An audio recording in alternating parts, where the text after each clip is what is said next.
예, 이 인물 또 오랜만에 조명을 하게 됐습니다. 서울시장 보궐선거에 출사표를 던졌던 열린민주당 김진애 의원의 사퇴로 김의겸 전 청와대 대변인이 의원직을 물려받겠다는 소식 저희가 최근에 전해드렸었습니다.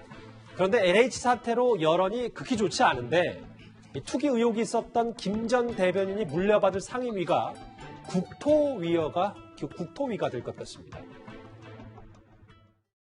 김진애 의원님이 어려운 결단을 내려주셨고 주인공이시니까 조명을 받으셔야 된다라고 생각을 하고요. 아직 이러저러한 이야기를 하는 게 아닌 것 같습니다. 김근식 교수님, 결론부터 여쭤볼게요. 실제로 김진애 의원이 국토위 상임위에서 사퇴를 했기 때문에 그 상임위까지 그대로 승계가 되는 겁니까? 일단 그렇게 보도가 나오고 있습니다. 왜냐하면 이제 그 김진애 의원의 사퇴서가 이제 국회 본회의에서 공식 처리가 되면 비례대표 승계 번호에 따라서 기호 4번으로 되어 있는 김의겸 전 대변인이 이제 승계가 돼서 국회의원이 되는 건데, 그러면 사실 열린민주당이라는 게 이제 국회의원이 많지 않기 때문에 이 상임위의 사보임이라는 게 지금 뭐 사실 따로 또 다른 데로 옮겨가기 게 복잡할 수도 있기 때문에 제가 볼 때는 그냥 국토위의 상임위원으로 그대로 승계할 가능성이 높아 보입니다.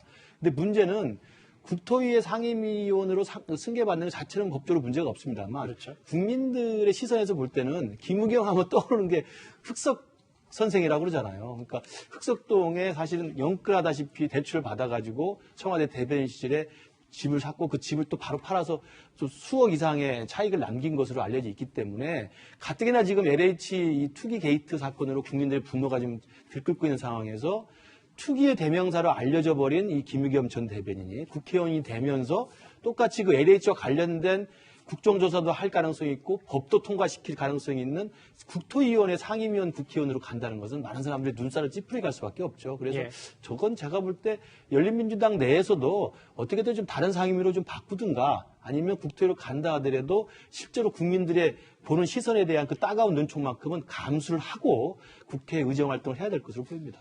이 사실관계를 좀 더 꼭꼭 씹어볼게요. 장혜철 평론가님. 김의겸 전 대변인이 재작년에 흑석동 투기 의혹이 어떻게 해서 불거졌고 결론은 어떻게 났는지 이걸 좀 간략하게 짚어주실까요? 그러니까 결과적으로 이제 관사 재테크라는 용어까지 등장을 했었는데 원래 보통 청와대 대변인들이 관사에서 사는 경우가 많지 않았었거든요. 그런데 김의겸 전 대변인은 주소지가 관사로 되어 있었습니다. 왜 관사에 살까? 언론이 알아보고 취재를 해보니 본인의 모든 전 재산을 투자해서 그리고 거기다 소위 말하는 영끌 대출을 받아서 25억이 넘는 거액으로 흑석동에 있는 재개발 예정된 상가 건물을 산 겁니다.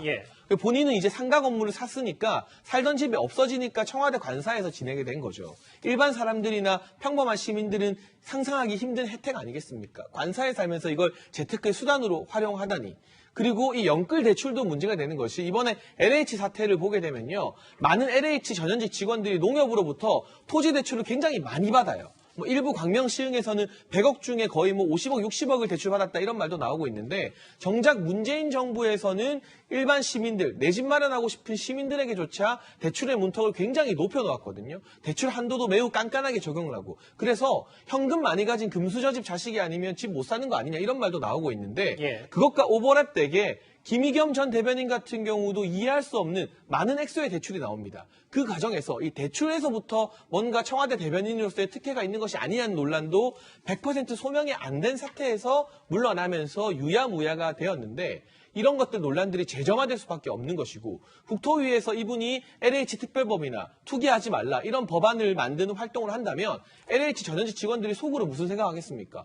아니 우리는 이 김의겸 의원님에 비하면 그래도 소소한 거 아닙니까? 이런 생각을 하는 사람들도 반드시 나타날 수 있다는 것이죠. 그렇기 때문에 의원직 승계부터 그리고 국토위에서 활동하는 게 대단히 많은 문제가 있다고 보는 겁니다. 이소영 변호사님. 근데 지금 보니까 김의겸 전 대변인이 오늘 한 언론 인터뷰에서 아무 내용도 알지 못하고 상임위까지 이야기할 상황은 아닌 것 같다. 국회에서 결정해야 되는 상황이고 의원직 승계도 아직 결정되지 않았다. 생각보다 좀 신중하게 얘기를 좀 하는 것 같거든요. 본인 입장에서는 신중해야 될 것 같습니다. 왜냐하면 국민들 입장에서 봤을 때 굉장히 이제 실망한 건 사실이기 때문입니다. 또한 다만 김의겸 이제 의원이 되겠지만 김의겸 의원 대변인이라고 해요. 전 대변인 같은 경우에는 실은 가지고 있는 집이 없었어요. 그래서 이제 영끌에서 이 흑석동 상가를 샀는데 본인 입장에서 보면 좀 억울한 면도 있었을 것 같아요. 집도 없이 영끌에서 하나 샀는데 이건 이제 투기라고 했으니까. 뭐 영끌이라고는 영혼까지 끌어모은다는 뭐 이른바 그렇습니다. 그런 얘기죠. 네. 그럼에도 불구하고 국민의 눈높이가 거기에 되지 않는다면 그건 뭐 본인의 책임인 것이고, 다만 김의겸 지금 전 대변인 같은 경우는 본인이 이 흑석동 상가에서 얻은 수익을 다 기부를 했습니다. 예. 다 기부를 했고요. 그래서 실질적으로 얻은 수익은 하나도 없다는 걸 말씀드리고요. 또한 이 아까 장희찬 평론가님도 말씀하셨지만 그 부동산이라고 하는 게 실은 굉장히 오랜 기간을 준비해야 되는 겁니다. 실제 뭐 정부가 부동산을 공급하려고 해도 최소 5년에서 10년 가까이 장기간에 걸쳐 하는 것이기 때문에 예. 그런 측면에서 보면 과거 노무현 정부 2기 신도시 때 굉장히 많은 택지와 주택을 공급하려고 했었고 그게 이제 이명박 박근혜 정권 때 왔었던 거고요. 그런 측면에서 보면 지금 문재인 정부에서 빨리 세금 적적뿐만 아니라 부동산 공급 대책에 대한 시그널을 먼저 줬더라면 더 좋았을 것 같은데 하나 아쉬움은 있습니다. 예. 저는 근데 개인적으로 많은 국민들이 궁금해할 것 같은 게 김의겸 전 대변인 과연 어디다 얼마만큼 기부하셨는지 명확하게 좀 밝혀주셨으면 좋겠고요. 그 기부의 시기도 이 부동산을 처분하고 나서 기부를 하신 것인지 아니면 열린민주당 비례대표 후보로 출마하시면서 국회의원 될 준비를 하시면서 내가 국회의원 되기 위해서 기부를 하신 것인지 이 시점도 많은 국민들이 궁금해할 것 같으니까 조만간 명확하게 언론에 밝혀주셨으면 하는 바람입니다. 제가 지금 제가 시장한테 들은 얘기는 최근 뭐 시점은 정확히 저도 알 수 없습니다만 세금 떼고 차익이 8억이었는데 4억을 기부했다고요? 예, 맞습니다. 이제 그렇게 사실관계를 좀 제가 확인해 봤는데 정확한 시점과 뭐 기부도 이제 본인이 앞서 인터뷰했던 것처럼 이제 국회에 입성하게 되면 본인 관련 소명을 반드시 할 기회가 있다고 말했으니까 그 기부 문제도 거기서 좀 가름이 될 수 있을 것 같습니다. 이도현, 예, 짧게 부탁드릴게요. 차익이 8억이었고 예. 세금 떼고 남은 순익이 한 3억 5천 정도 됐을 겁니다. 그걸 예. 이제 기부했다고 밝혔는데 어디에 기부했는지는 정확하게 지금 안 나온 상황입니다. 알겠습니다. 글쎄요, 지금 기부가 어디 얼마나 됐는지 논란이 불거질 정도로 아직 국회 본격 입성도 안 했는데 김의겸 전 대변인 논란의 중심에 서 있습니다.